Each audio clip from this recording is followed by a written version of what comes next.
Alright, chemistry class, let's look at the Chapter 9 review questions. This is one of your assignments that you need to get done, and I'm going to help you through this. We're going to talk through this and walk through this. We're not going to rush through it because you need to really let the material soak in. It's not just going to be easy to do some of these problems as we get further and further along in the course, and the material becomes a little more complex, a little more involved, especially when you're relying on previous information and previous material in order to do these problems. So let's just walk through these together. Number one here says, explain the concept of mole ratio as used in reaction stoichiometry problems, and what is the source of mole ratios. What we're looking at here is you have to have a balanced equation in order to do stoichiometry. So the source here really is you have to have a balanced chemical equation. Okay, so you can write that down. You have to have a balanced chemical equation. It has to be balanced. And a mole ratio is basically showing you the relationship in the reaction between any two of the substances that are involved in that chemical reaction.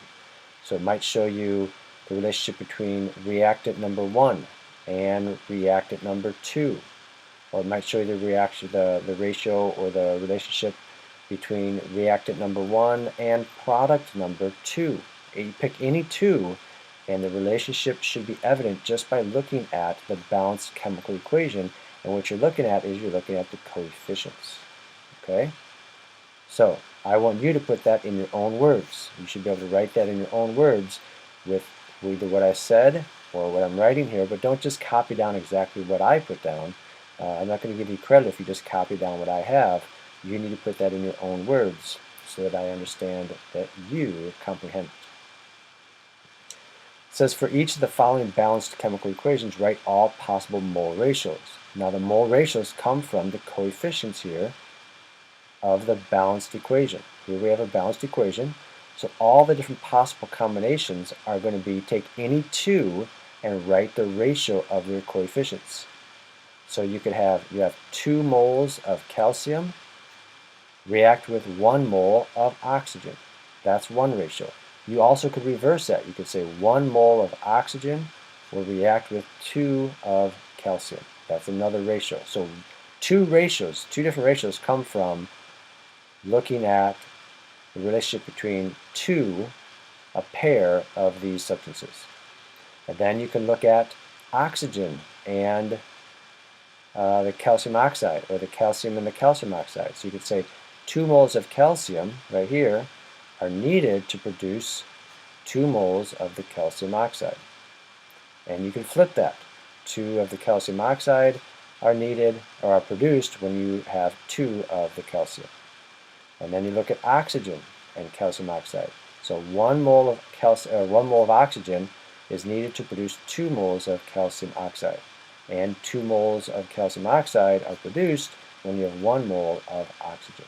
So these ratios here, notice 2 ratios are coming from one relationship between a pair of substances.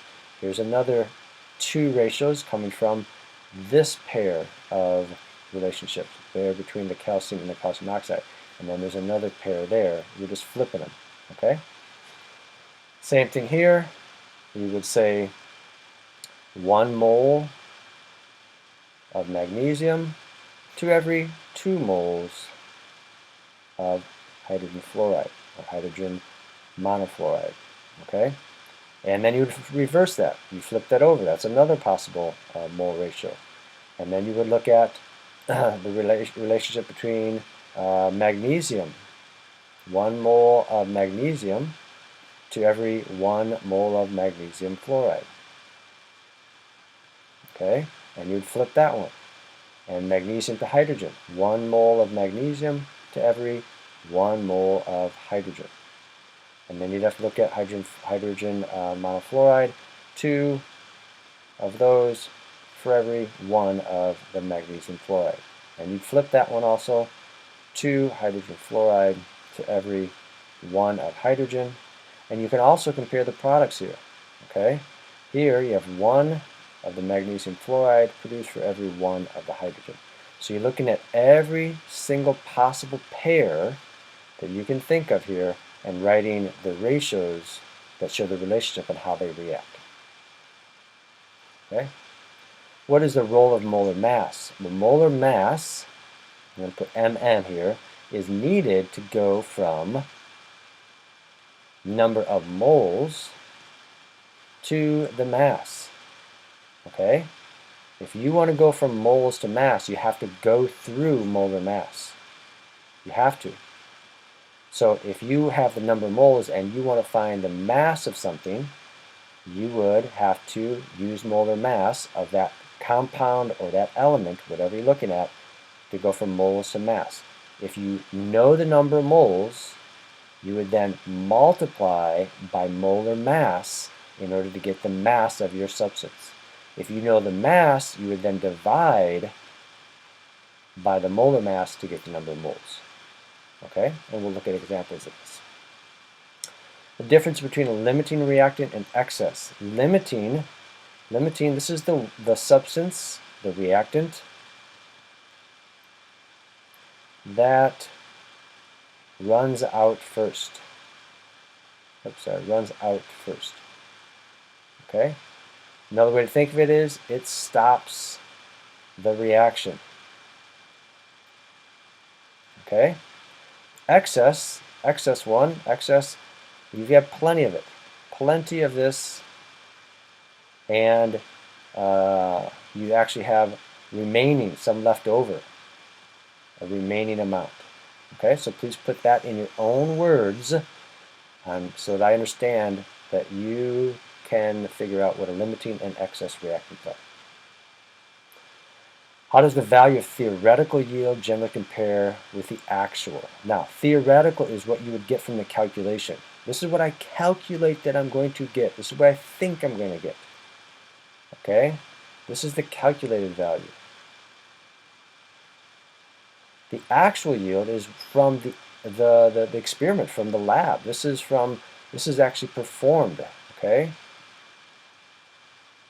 This is in the lab. This is what's done in the experiment. Now, are you ever going to get exactly the amount, 100% of what you think you're going to get, of the calculated amount? No, because when a reaction occurs, there may be things that interfere. There may be some lost energy. There may be a side reaction that gets involved. There may be something else. Maybe your substances are not pure. Maybe there's some contaminants in some of those substances. Okay? So your actual yield, I'm going to put AY, actual yield, is less than the theoretical yield. Okay? What you actually get is less than what you thought you were going to get. Why are actual yields usually less than calculated? I just mentioned that. Okay, there's lots of different reasons. It could be that the reaction was not pure substances, so maybe you didn't have pure substances. Maybe there was some heat loss, okay, or energy loss as a result of the reaction. There could be a side reaction that is occurring that you didn't account for. All right, maybe there's a side reaction, and as a result of that, it's taking away some of your reactants that you thought were going to be producing something. Okay, so a lot of things happen in a reaction, and as a result, what you thought you were going to get, the theoretical yield, the calculated yield, is usually going to be larger than what you actually pull out of it, what you actually get. Okay? Okay. It says, given the following chemical equation, determine the 2 to 2 decimal places the molar masses of all substances involved. So you're going to have a periodic table out, okay? Because we are going to get the molar masses straight from the periodic table. The molar mass of an individual element is found on the periodic table. It is this number right here, usually located underneath the name of that element. So boron has a molar mass of 10.8 approximately. Oxygen 15.99, about 16. That is the mass in grams of 1 mole of that substance. Okay?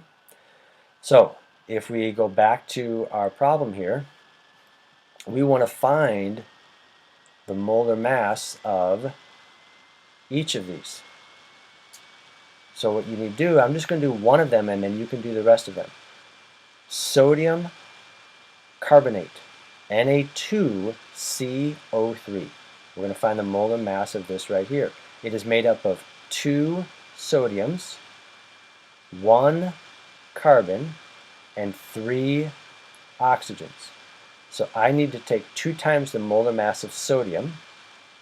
Okay, 2 times the molar mass of sodium. I'll find it here. Oops. 2 times the molar mass of sodium. Sodium is right there, so it's about 22.98. I'm just going to round off here, so we'll go with 23. Okay, so 2 times 23. Molar mass of carbon, I know that is 12. I'm just approximating. And oxygen is about 16, so 3 times 16. Okay, this says to 2 decimal places. I'm just going to round off to the nearest whole number just for simplicity right now. You could easily take this to 2 decimal places, so just be aware of that. Okay, so all we do is we find each of these. This is going to be 46, 12, and 32, and you add them all up. Should be 90, I believe. Okay, now that is 90 grams. The units are grams here for molar mass. That is the mass of 1 mole per 1 mole of what? The sodium carbonate. Sodium carbonate. Now you have to do it for calcium hydroxide, and realize that this too applies to everything inside there. So you have 2 oxygens, 2 hydrogens. You have to do it for sodium hydroxide. Okay, you're not worrying about the coefficients right now. That doesn't help with molar mass. You're just doing 1 sodium hydroxide, a sodium, an oxygen, and a hydrogen. Add them all up. Calcium carbonate, a calcium, a carbon, and 3 oxygens. Add them all up. Okay. Number 8 says hydrogen and oxygen react under a specific set of conditions to produce water according to the following equation. Okay, so we're given this. We've seen this before. Hydrogen and oxygen synthesizing, combining together to give you one product of water. How many moles of hydrogen would be required to produce 5 moles of water? Just look at the coefficients. This is asking you about a mole to mole ratio. How many moles of hydrogen, right here, would be required to produce 5 moles of water, right there. So I'm given 5 moles of water. I'm going to show you the math of this, and then I'm just going to kind of also talk about this with common sense. 5 moles of water, 5 moles, oops, sorry, water, not oxygen. My apologies. Okay, we're looking at hydrogen to water, not oxygen. So 5 moles of water, 5 moles of H2O. And you'll notice that if you look at the balanced equation and look at the coefficients between hydrogen and water, it is a 2 to 2, or if you reduce that, a 1 to 1 ratio. So for every 2 moles of hydrogen, you are going to produce 2 moles of water. I'm just using those coefficients right there, and I'm writing it in a ratio so that what I start with here, being the water, is going to cancel with what's in the denominator, moles of water. And I want now to end up with moles of hydrogen. Now this is real simple because it's obviously going to be the same. 5 times 2 divided by 2, or 5 times 1, is going to give you 5 moles of hydrogen. That's obvious from the ratios or the coefficients that you have here. If this is a 2 and this is a 2, the amounts are going to be the same in this reaction. For every 2 moles of hydrogen, you produce 2 moles of water. So if you have 5 moles of hydrogen, you're going to produce 5 moles of water. Okay? Here we go. Now oxygen. How many moles of oxygen would be required? Well, this is not the same coefficient. Oxygen is a 1 when water is a 2. So it is half as much. You need half as much oxygen produced to produce that water. So I'm again going to start with the 5 moles of water, but this time it is a 1 mole of oxygen produces 2 moles of water. It is a 1 to 2 ratio. So I need half as much. That's what I'm doing. I'm multiplying by half, right? I'm just showing you the ratio here. So 5 times 1/2, the moles of water are going to cancel, and you're going to get 5 halves, or 2.5 moles of oxygen needed to give you that 5 moles of water. Okay? All right, here we have iron oxide, that's this guy right here, is used to produce iron, right there, by the following unbalanced reaction. First, balance the equation. Okay, we got to balance this first. So here is our yield arrow. This is the reaction that is occurring. Here are two reactants, the iron oxide and the carbon monoxide, producing iron and carbon dioxide. So let's check. Let's check with the irons first. Notice there are two here, two in that single compound, but only one appears on this side, so I'm going to have to double that. I probably should have left the iron till last because there's only one and I could easily put any number in front of there to balance it, but that's okay. Let's check the carbon. It looks like we have one carbon on both sides. That's good. Looks like it's going to be the oxygen that is going to be tricky. I have 3 here and one more there. That's 4. And I have 2 there. So I'm going to have to double this. Okay? I'm going to have to double that guy right there. And if I double that, see, this is where, you have to go back and double check now. Because if I double this carbon dioxide, I just doubled the carbons, which means I've got to double this one. Now that carbon is doubled, now I've got 2. Now I just changed the number of oxygens though on this side.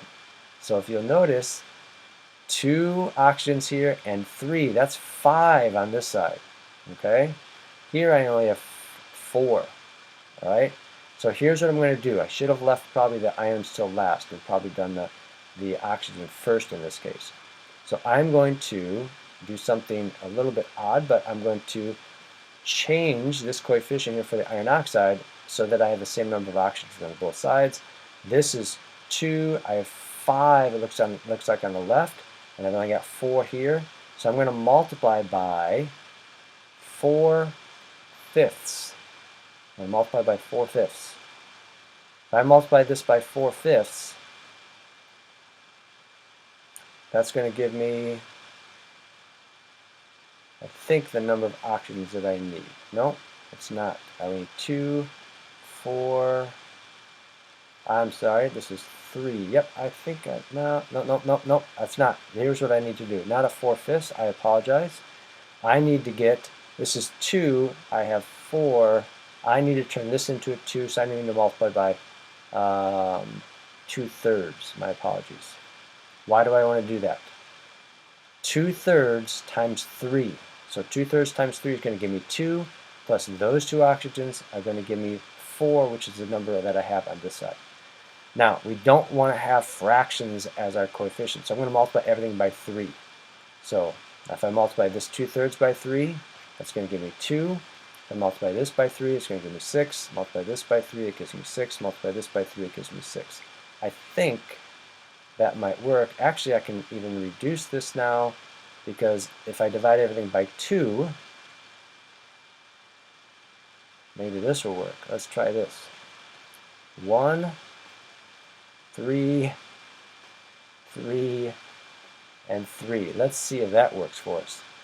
We always want it to be simplest whole number coefficients if we can. Okay, no problem with fractions usually, but I like whole numbers. Let's just double check now, see if I did this right. Kind of a long way to go about this, but let's see. I have 3 oxygens and 3 here. That's a total of 6, and 3 times 2 is 6. That's good. And I've got 3 carbons and 3 carbons and 3 irons and 3. And I got 2. What did I do wrong there?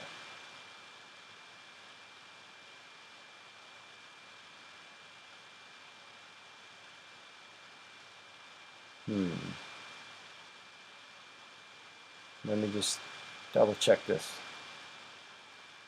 Oh, let's just change this to a 2 then. I don't know why. Not sure why I made that a 6 there.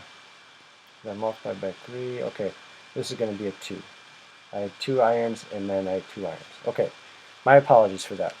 So my coefficients are 1. I'm just going to write the ratio here. So 1 to 3 to 2 to 3 ratio. Okay? Took a little bit of some trial and error there, but we got it.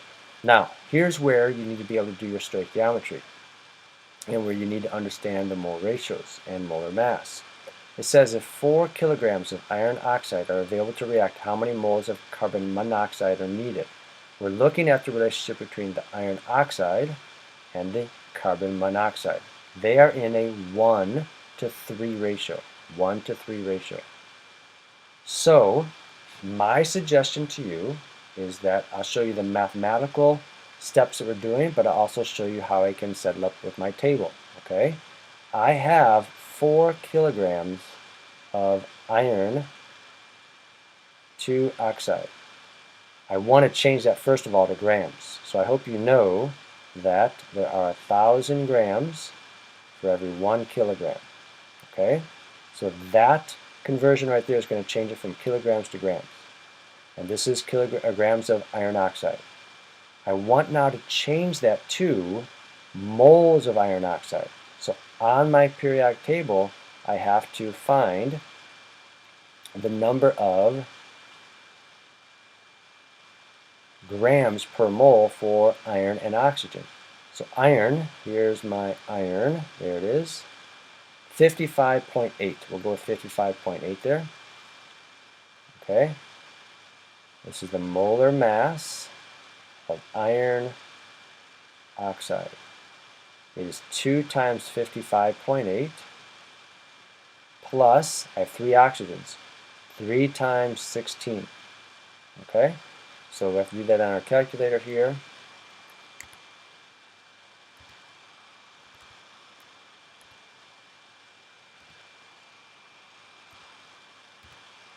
And when you do that, you're going to end up getting 159.6. Okay? That's the molar mass. That is the mass in grams for a mole of this iron oxide. So I need to do what?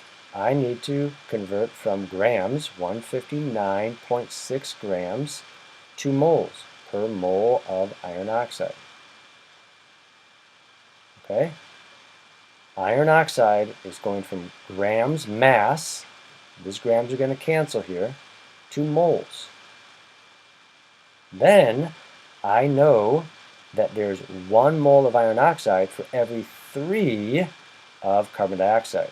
So now this is where I use my mole ratio. 1 mole of the iron oxide, that's 2, for every 3 moles of carbon monoxide.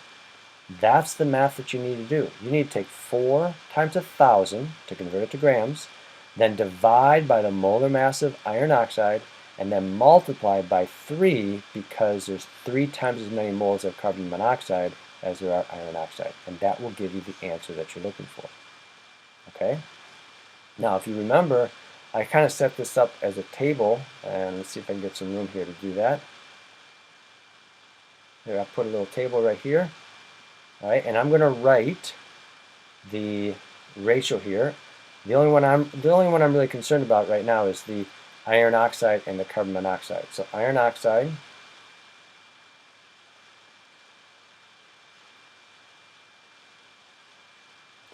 and then I'm not really looking at the products right now, but the ratio there is 1 to 3. And if you remember, I encourage you to set up a table that said moles, molar mass, and mass. And what you're given, you are given the mass of iron oxide. It's 4 kilograms, which we now know is 4,000 grams. So you're given this mass of 4,000 right here. We found the molar mass of iron oxide, 159.4, and we divided by that. This is where you do your division. We divide by the molar mass. 4,000 divided by the molar mass gives us the moles. Okay? So I'll do that really quickly here. 4,000 divided by 159.4.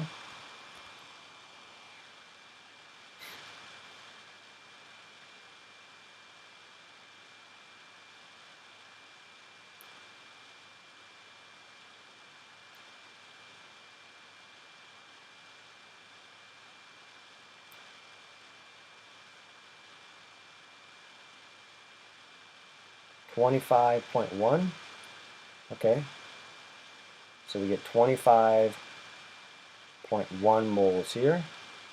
And if that's the number of moles of iron oxide, we multiply that by 3 to find the number of moles of carbon monoxide. So I multiply by 3, and that's going to give me 75.3. Okay, multiply by 3 there. So remember what I said before is when you go from mass to moles, you divide by the molar mass. If you need then to find the number or what the mass is of that 75 moles, you would multiply by the molar mass of carbon monoxide. Carbon is 12, oxygen is 16, so it's at 28. So you'd have to multiply by 28 if you were asked to find the mass of those 75.3 moles. Okay? Calculate the indicated quantity associated with the two given values. Okay? Here you are finding percent yield. If you remember percent yield, you take the you take the actual. We're going to take the actual percent yield. Here's the actual divided by the theoretical times 100. Okay? So in this case, you can do the calculation. You're going to take the 15 divided by the 20 and multiplied by 100. Okay? Now down here in B, you're given the theoretical and you're given the percent yield, and you need to find the actual. So they're saying here 90% is your yield. Well, that has to be equal to the actual yield, right? The actual yield, I'll put Y there for yield, divided by the theoretical, which they're telling you is 1 gram, times 100. Now you need to find this Y here. So basically you're going to divide both sides by this 100. Y over 1 gram equals 0.9, so your yield must have been 0.9 grams. Okay? Okay, methanol is an important industrial compound, and here we have a reaction. Let's see if we can balance this one. Hopefully I'll do better on this one. Let's check the carbon. It looks like we've got 1 carbon on both sides. We have 1 oxygen on both sides. We have 4 hydrogens over here. We need 4 on this side, so I'm just going to double that guy. I think that was an easier one. Okay? Okay. Now what we're going to do is we're going to find out if I want to get 100 kilograms of methanol, that's this guy right here, 100 kilograms of that, how much of the calcium monoxide and the oxygen or the hydrogen am I going to need? Now this time I'm going to set up a table. Okay, I kind of like the table. So I have 1 mole of carbon monoxide reacts with 2 of the hydrogen to produce 1 of the methanol. I need my molar mass, and mass. And here's what you're given. You are given 100 kilograms of methanol. Well, 100 kilograms, you have to change that to grams because we work with grams with molar mass. 100 times 1,000, so it's 100,000.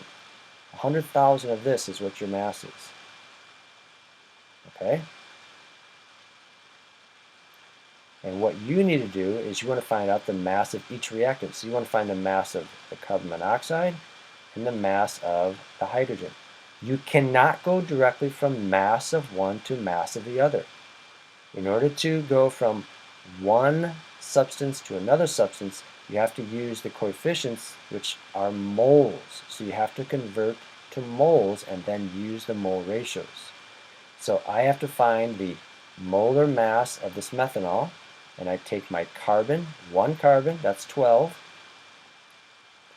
I have 4 hydrogens, that's another 4, 1 each, and oxygen is 16, so that's going to give me 32 grams for each mole. And when I go from mass to moles up here, I am going to divide by that molar mass. So I have to take 100,000 divided by 32. 100,000 divided by 32. Okay, and you get 3125. Okay, that's the number of moles. That's a huge number of moles. Okay, that's the moles of methanol. Now you want to convert that to moles of hydrogen and moles of oxygen. Well, you'll notice the ratio here for the coefficients is 1 to 2 for hydrogen. So if this is 1 and this is 2, when this is 3,125, this has to be twice that. Just multiply by 2. So it's going to be 6,250. And it's going to be the same for the carbon monoxide because they're in a 1 to 1 ratio. Now, I want to find the mass of that hydrogen. Well, H2, what's the molar mass of H2? H2, there are 2 hydrogens. That's 2, 1 each. So now I'm going this way. Over here I divided, so this way I'm going to multiply. So it's going to be 12,500 grams. Okay? And here, for carbon monoxide, carbon is 12, oxygen is 16, that's 28. So I'm going to multiply by 28. I'm going to multiply by 28 here. 3125 times 28. 87,500. Okay? Now you found the grams, the mass of each of your reactants in order to that you need to produce the 10,000 grams or the 100 kilograms of the methanol. Here we have another reaction, and is it balanced? Let's just check really quick. It looks like it is balanced. So we've got 2 moles of HCl react with 2.5 moles of NaOH. What is the limiting reactant? Okay, now here we don't have to do full-on stoichiometry, but we're just trying to find out which one do we have more than enough of? Do we have more than we need? Here's the deal, HCl and NaOH. All right, HCl, NaOH, that's called sodium hydroxide. And basically, you have 2 moles and 2.5 moles. This is what we have, okay? So I'm just going to write right here, what we have is 2 of this and 2.5 of this, all right? That doesn't mean, just because they give you those amounts, doesn't mean they're in the ratio that you want them in.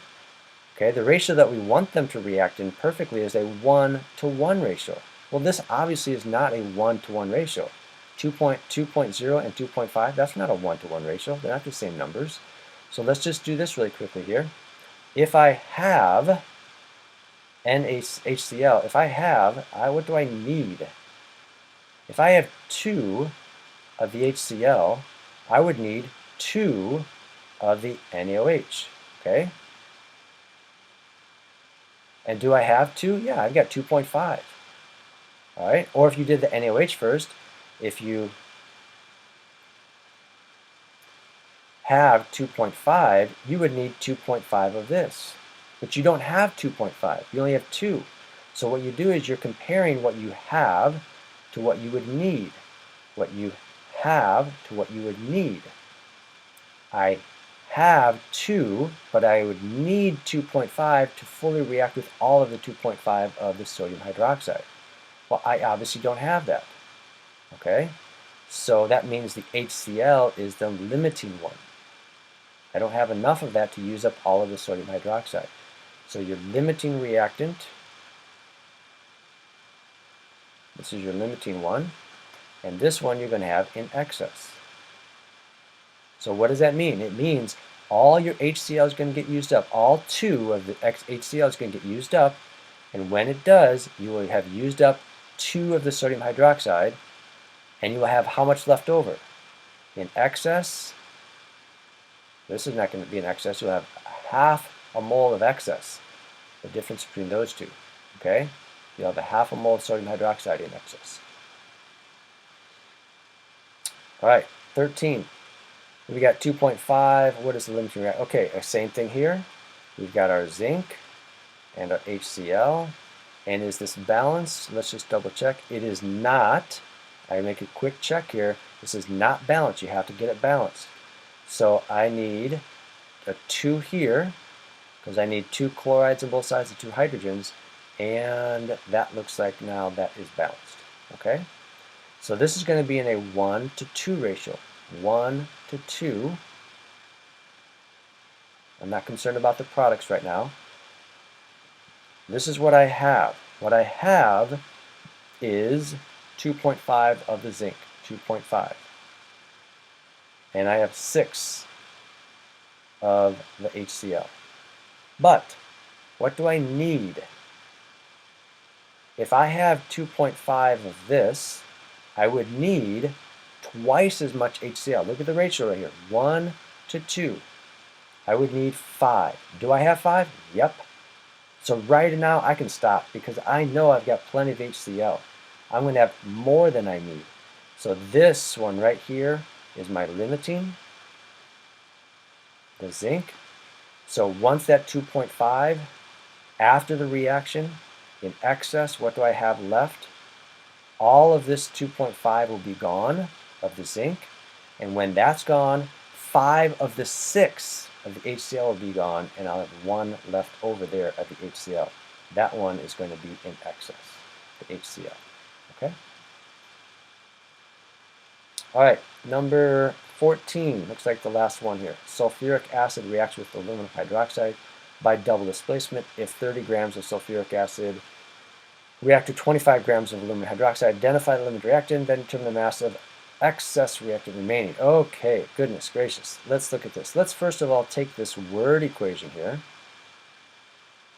Sulfuric acid. You may not know what sulfuric acid formula is for that, so I'll just give it to you. H2SO4. Aluminum hydroxide, AlOH3. Okay? Now what happens here is there's a double displacement. Remember double displacement? They switch places. Hydrogen acts like a metal. It's going to switch places with the aluminum, which is the other metal. And we're going to switch places there. So we're going to have aluminum sulfate. Aluminum is a +3 ion. Sulfate's a -2 pi atomic ion. So that's going to be a 2 and 3 like that. The hydrogen is a +1, the hydroxide is a -1, and that just turns into HOH, which is water. Water, HOH. Okay? Now we do have to balance this. Let's see if we can balance this properly. Remember, water here is HOH. That might be helpful because we want to think about maybe in terms of OHs. We have 3 on this side. We have only 1 on that side. So I'm going to multiply this water by a 3. I'm just going to keep in mind up here. Okay. That's going to triple my hydrogens. No, you know what? Let's do this first. The aluminums, I need 2. So I'm going to double this. That makes 6 hydroxide. So this is going to be a 6. Okay. 6 waters. That gives me 6 hydrogen. I can multiply this by a 3. Yep, and then that balances everything. Okay, now I think I'm balanced. Okay, I've got 6 hydrogens. I've got 6 hydrogens. I have 6 hydroxides. I got 6 hydroxides. I got 3 sulfates. There they are, and 6 hydroxide. Yeah, okay, and 2 aluminums. Yep, we're good.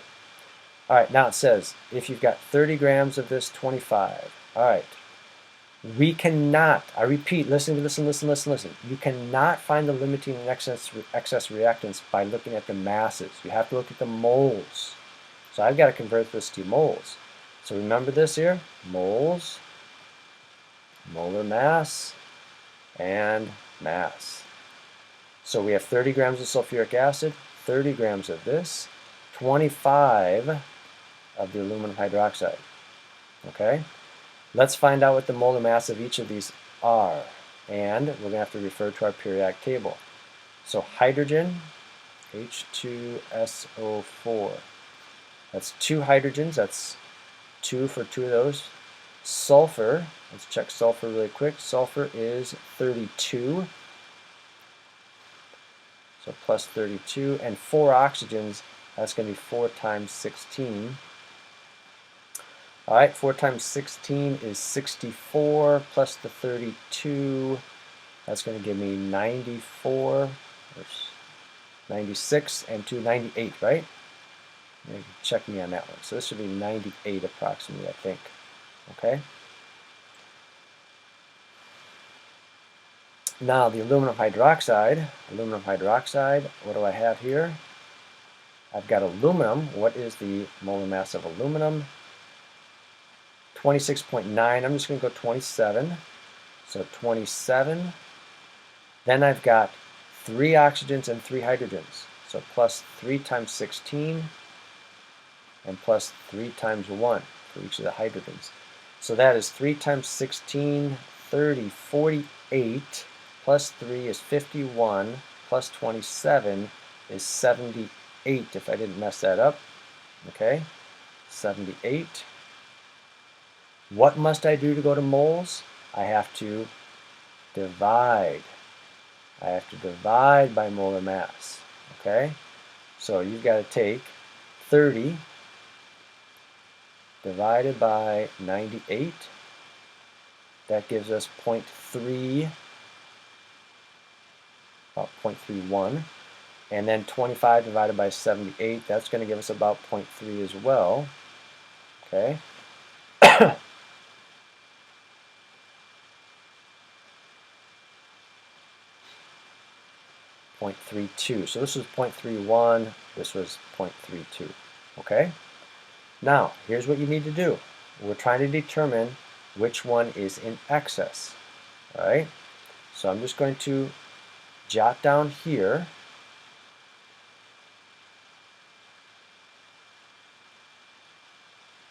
Yep.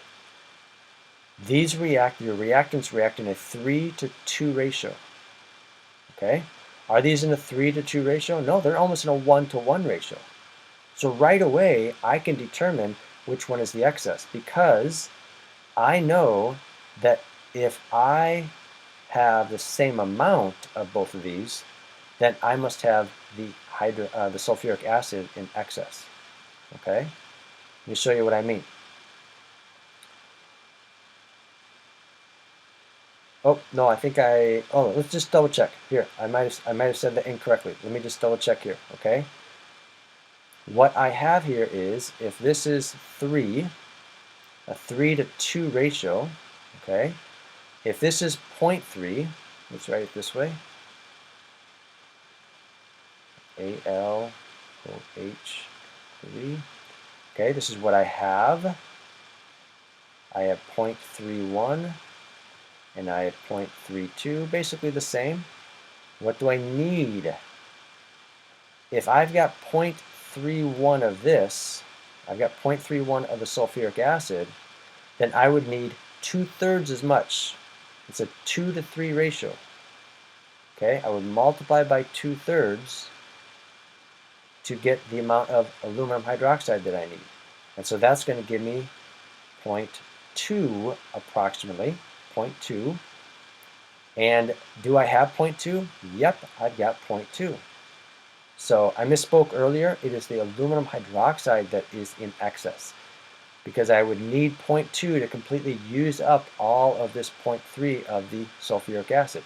And do I have at least 0.2? Yep, I've got 0.3. I've got more than I need. So this is the one that is in excess. And your limiting reactant is the sulfuric acid. Now it's asking us, what is the mass of excess that is remaining? Well, let's subtract these two. 0.3 minus 0.2 is going to give us 0.1. You have 0.1 moles. And then what would you have to do? You'd have to multiply by its molar mass. So multiply this by 78, which is going to give us 7.8 grams. Okay, 7.8 grams in excess. That was a tough one. Okay, that was a tough one. Now, just keep in mind, you could find the mass and moles of your products over here as well. Now, be careful because this 0.31 of the aluminum hydroxide, you can't use that to find out how much of the products is made. This amount will never be used up. Only 0.2 of that will be used up. All of the sulfuric acid will be used up. All of the 0.31 of the sulfuric acid will be used up. But only, you can't say this, only the 0.2 of the aluminum hydroxide will be used up. Okay? That's how much is being used in the reaction. Because remember, you had 0.1 in excess. 0.1 of the aluminum hydroxide is not used. So now you could say 0.3 It's a 3 to 1 ratio, so I would divide by 3. So that tells me about 0.1 moles of this is going to be produced. And here this is a 3 to 6 ratio, so it's twice as much. So it's going to be about 0.6 of that. And then if you want to find the mass of those, you would have to multiply this 0.1 times its molar mass to find the mass of the aluminum sulfate, and the 0.6 times its molar mass of water to find the mass of the water. Okay? All right, I hope that's helpful. Bring the questions. Let me know what you don't understand. I'm always happy to help and answer any questions that you have. Okay? Let's work hard. Let's keep up the good work, and let me know if you need anything.